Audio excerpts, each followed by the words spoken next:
अजित पवारांचा धनंजय मुंडेंना अप्रत्यक्षपणे इशारा. लवकरच धनंजय मुंडेंचा राजीनामा होण्याची शक्यता. दादांप्रमाणे धनंजय मुंडे ही नैतिकतेचा धडा गिरवणार. धनंजय मुंडे राजीनामा देणार की नाही, ज्यावरून महाराष्ट्राच्या राजकारणात चर्चांना उधाण आलेलं आहेच. अशातच अजित पवारांनी नाशकात बोलताना मंत्र्यांचा राजीनामा मागणाऱ्यांना सुनावलं.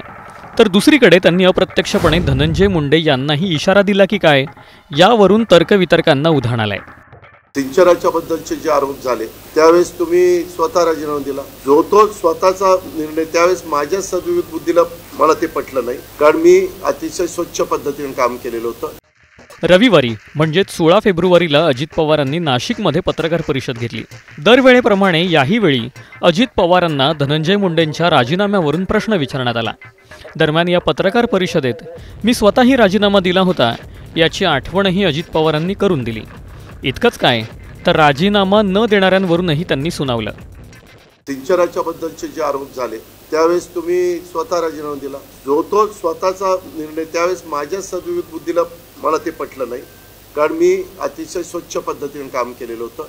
मी आजही पत्रकार मित्रांना सांगतो, एकही गोष्ट मी एवढी महत्त्वाची खाती आजपर्यंत गेल्या 34 वर्ष सांभाळलेली आहे. असं असताना पण मला तिथं बदनाम करण्यात आलं. माझी एकंदरीत जनमानसामध्ये प्रतिमा मलिन करण्यात आली. आणि त्या बातम्या बघितल्यानंतर मला वाटलं की आपण एवढंच व्यवस्थितपणे काम करत असताना ह्या पद्धतीने आरोप एखाद्याला सण होता. अजिबात आम्ही कशाबद्दल कुणाला वाचवणार नाही. कालही आम्ही कुणाला वाचवलं नाही, आजही वाचवणार नाही, उद्याही वाचवणार नाही. दरम्यान अजित पवारांनी केलेलं हे वक्तव्य एक प्रकारे धनंजय मुंडेंसाठी इशारा असल्यासारखंच होतं, असं जितेंद्र आव्हाडांनी म्हटलंय. ते मुंबईत पत्रकारांशी बोलत होते. सत्तेच्या वर्तुळात राहिलेल्या माणसाला पोलिसांचं अभय मिळतं. चौकशी फार काही गांभीर्याने घेतली जात नाही आणि त्याच्यामुळे ह्या प्रक्रियेतनं आपण लांब झाला पाहिजे. अजित पवारांनी निर्णय घेतला आणि तो योग्य होता. नैतिकता ही कोणी तुम्हाला शिकवावी लागत नाही. नैतिकता ही काही पुस्तकातनं वाचून येत नाही. नैतिकता ही तुमच्या इनबिल्ट प्रोसेसमध्ये आहे.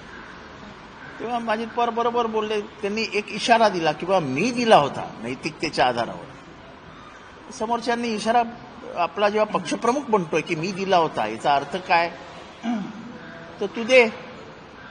आता डायरेक्टली सांगितलं नाही, इनडायरेक्टली सांगितलं, अजून काय करणार अजितदादा? ह्याच्यात तर खरी घुसमट अजितदादांचीच झाली आहे. म्हणजे सांगताही येत नाही आणि सहनही होत नाही, असे प्रकार झाले त्यांच्यावरून.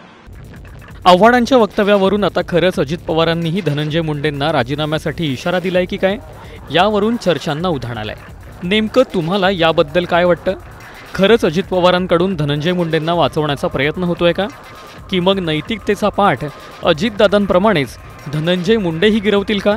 कमेंट करून नक्की सांगा.